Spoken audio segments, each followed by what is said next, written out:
Selamat pagi, Mbak. Pagi, Mbak. Sebelumnya boleh perkenalkan diri terlebih dahulu, Mbak? Nama saya Mutiara, biasanya dipanggil Tiara. Oke. Untuk lebih akrabnya saya panggil Mbak Tiara aja ya. Iya, boleh. Oke. Untuk posisi duduknya sudah nyaman ya, Mbak? Ya, sudah. Baik. Untuk proses konseling ini biasanya kita lakukan sekitar 20-45 menit. Untuk sesi kali ini mungkin cukup untuk sekitar 20 menit ya, Mbak? Iya. Sebelumnya saya meminta izin kepada Mbak Tiara untuk merekam proses konseling ini. Apakah Mbak Tiara menyetujuinya? Iya, boleh, setuju. Terima kasih. Sebelumnya, apa Mbak sudah paham mengenai proses konseling itu apa? Yang saya tahu itu konseling buat mencari solusi. Kalau untuk lebih jelasnya sih, saya belum tahu. Baik, sedikit saya jelaskan ya mengenai proses atau mengenai penjelasan konseling sendiri itu apa. Nah, konseling sendiri itu adalah suatu bantuan yang diberikan oleh seorang ahli atau konselor kepada kliennya atau individu yang memiliki masalah untuk mengentaskan masalahnya. Dalam proses konseling ini terdapat 3 asas, yakni asas kesukarelaan, asas keterbukaan, dan asas kerahasiaan. Jadi dalam proses konseling ini Mbak Tiara dapat cerita dengan terbuka dan dengan sukarela. Balik lagi kepada asas kerahasiaan, jadi cerita atau masalah Mbak Tiara tidak akan bocor sampai keluar karena kami sebagai konselor memegang teguh asas kerahasiaan tersebut. Sudah dapat dipahami ya, Mbak? Apakah ada yang ingin ditanyakan? Berarti kalau saya ini bercerita, sudah pasti aman kan? Ya, balik lagi seperti yang sudah saya jelaskan, karena adanya asas kerahasiaan, jadi cerita Mbak Tiara pastinya akan aman. Namun apabila nantinya ada yang ingin bertanya untuk mengenai masalah Mbak Tiara, saya akan kembalikan lagi kepada Mbak Tiara apakah diizinkan saya menceritakan masalah tersebut kepada orang lain. Sudah dipahami ya, Mbak ya? Baik, pada proses konseling kali ini ada permasalahan apa yang ingin Mbak sampaikan? Kedatangan saya ke sini itu saya ingin mencari solusi ya, karena saya itu mempunyai 2 pilihan. Saya sekarang menjadi karyawan di sebuah perusahaan, dan di sisi lain juga saya ingin menjadi pengusaha. Jadi ada kebimbangan ya, Mbak, kegalauan antara mau memilih menjadi karyawan atau mau buka usaha sendiri, seperti itu. Iya, seperti itu. Baik, untuk lebih jelasnya, kenapa ini Mbak, alasan Mbak galau memilih keduanya? Jadi saya kerja di perusahaan X ya. Iya. Saya sudah sekitar 3 tahun lebih, dan saya itu merasa lingkungan kerja itu sudah toksik, dan saya merasa mendapat pressure dari atasan yang dimana itu membuat saya tidak nyaman gitu. Ada rasa bosan gitu ya, seperti itu. Lalu untuk pikiran ke wirausaha sendiri itu dari mana? Wirausaha itu sebenarnya dari teman saya juga, ada yang dia sebagai karyawan dan dia juga punya sampingan usaha gitu. Jadi saya pikir kalau misalnya buka usaha itu enak kayaknya ya gitu, bisa menjadi bos di perusahaan sendiri ya, walaupun kecil gitu ya. Tapi balik lagi Mbak, untuk menjadi karyawan dan untuk menjadi usaha itu pasti ada resikonya masing-masing, pasti ada plus minusnya masing-masing. Untuk hal tersebut apakah sudah Mbak Tiara pertimbangkan? Untuk itu sih belum, makanya kedatangan saya ke sini itu meminta ya solusi dari mbaknya gitu, baiknya baiknya saya bagaimana gitu untuk kedepannya.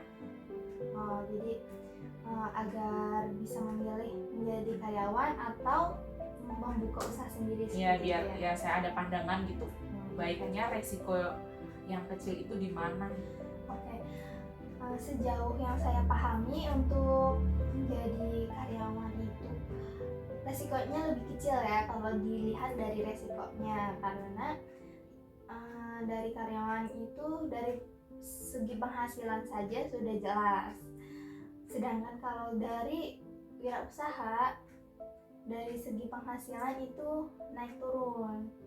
Kalau lagi untung ya alhamdulillah banyak, tapi kalau lagi nggak untung ya dapat dipahami lah sama Mbak Tiara ya.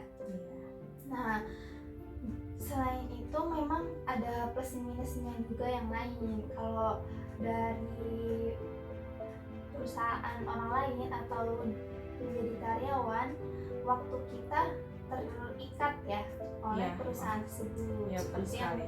Mbak Tiara sampaikan, kita merasa tertekan juga oleh atasan kita. Oleh aturan-aturan yang sudah ditetapkan. Iya, benar. Nah, kalau misalnya kita buka usaha sendiri, kita menjadi bos ya istilahnya. Kita bebas nih milih waktunya, kapannya. Tapi balik lagi dari kematangan Mbak Tiara untuk buka usaha, apakah sudah siap untuk segala resiko yang dihadapi? Sebenarnya kalau buat usaha itu saya juga masih takutnya itu untuk peminat di lapangannya itu bagaimana gitu kan nggak yang langsung kita jualan langsung rame, nggak butuh proses dari nol yang kita kenalin dagangan dulu gitu. Oke, baik. Nah, untuk wirausaha sendiri itu kan banyak ya resikonya ya. Untuk buka usaha seperti apa yang Mbak Tiara mau jalankan? Kalau saya sih lebih bergerak di bidang yang bukan makanan ya. Kalau makanan sih itu gampang basinya gitu, cepat expirednya. Jadi kalau misalnya hari ini nggak laku, nggak bisa buat hari besoknya kayak gitu. Tapi untuk mau ambil apanya belum pasti. Mau di Kalau bidang apanya? ambil apanya sih saya lebih ke pakaian gitu, pakaian anak muda kan ya. Tapi Mbak Tiara apa sudah lihat target pasarnya seperti apa? Terus untuk penghasilan atau peluang kedepannya seperti apa gitu? Sebenarnya kalau target saya itu kan ke anak muda ya, sedangkan anak muda itu gampang bosenan dan pakaian itu pasti setiap tahun itu udah beda model-modelnya kan ya. Nah itu juga saya mikirnya nanti kalau misalnya nggak semuanya laku gitu terus sudah ganti model gitu, saya juga masih bingung. Nah di situ kan ada kebingungan tersendiri ya. Terus balik lagi kalau ke karyawan, kenapa Mbak Tiara merasa bosan? Selain dari hal tadi yang sudah Mbak Tiara ceritakan, apakah ada masalah lain? Ya selain lingkungan yang toksik emang di pressure sama atasan, saya lebih ke waktu sih, terikat waktu seperti ya jam kerja yang dari pagi sampai sore, belum lagi kalau nanti misalnya di shift malam gitu kan. Terus kalau shift malam juga waktu tidur kurang teratur. Nah, untuk lingkungan toksik yang Mbak Tiara ceritakan itu maksudnya lingkungan toksik yang seperti apa Mbak? Jadi kalau di bagian saya itu toksiknya menurut saya mereka itu bergeng gitu loh. Jadi kalau misalnya ada apa-apa itu yang tahu hanya itu, dan kalau misalnya ada keuntungannya lembur misalnya gitu, jadi hanya yang dekat-dekat saja dengan atasan yang sering diberikan plus-plusnya ya, lemburnya itu ya. Iya begitu. Nah, jadi saya merasa yang saya karyawan baru, saya merasa kayak ya masih di nomor kesekian kan gitu. Padahal kan kalau di lingkungan kerja itu juga sama saja gitu, bebannya kan juga harus dibagi rata sebenarnya, nggak yang ditopang buat anak yang karyawan-karyawan baru gitu. Jadi Mbak Tiara merasa bosannya dari situ juga ya. Baik, untuk masalah lingkungan yang toksik ini yang seperti Mbak Tiara sudah jelaskan tadi, tapi Mbak Tiara bisa mengatasinya atau bagaimana? Kalau menurut mbaknya gimana saya menghadapi lingkungan toksik nih, saya sekalian konseling nih.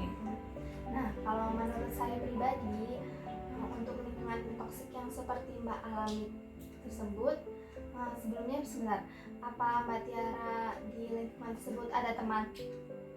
Kalau untuk teman saya ada tapi tidak banyak, hanya 1-2. Nah, Mbak Tiara bisa berfokus ke teman yang istilahnya mau berteman sama Mbak Tiara.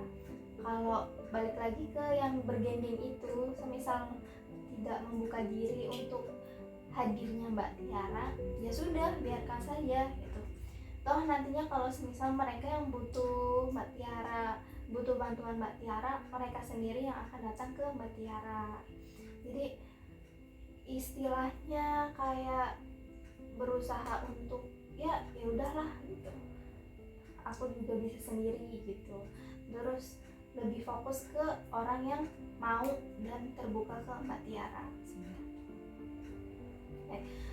Untuk ke wirausaha, apakah Mbak Tiara masih berminat untuk membuka wirausaha? Setelah saya pikir-pikir dari obrolan kita tadi ya, resikonya sih lebih besar di wirausaha karena saya menanggungnya itu sendiri ya. Untuk modalnya sendiri, ruginya juga ditanggung sendiri kayak gitu.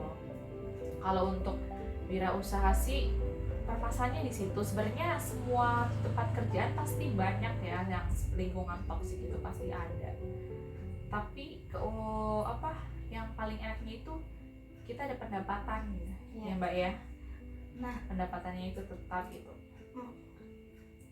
Jangan berpikir untuk berhenti bekerja karena lingkungan yang kita rasakan itu toksik atau tidak menyenangkan, karena belum tentu di lingkungan baru akan lebih baik gitu. Boleh saya pertegas lagi ya Mbak, berarti Mbak Tiara lebih memilih untuk tetap menjadi karyawan saja? Ya, setelah saya pikir-pikir ini ya, resiko minimnya itu lebih di menjadi karyawan gitu ketimbang berwirausaha. Oke, berarti untuk konseling kali ini sudah dicukupkan saja ya Mbak. Apabila masih dibutuhkan lagi, bisa dilanjutkan untuk sesi selanjutnya. Terima kasih ya Mbak atas waktu dan saran yang telah diberikan. Terima kasih untuk obrolannya kita hari ini. Ya, semoga untuk kedepannya Mbak Tiara lebih mantap lagi untuk menjadi karyawan, terus sehingga insya Allahnya semoga bisa naik jabatan ya Mbak ya. Amin. Terima kasih Mbak sekali lagi. Oke, sama-sama. Dari saya juga terima kasih karena Mbak Tiara sudah percaya untuk berkonsultasi kepada saya. Sampai ketemu di lain kesempatan Mbak. Ya.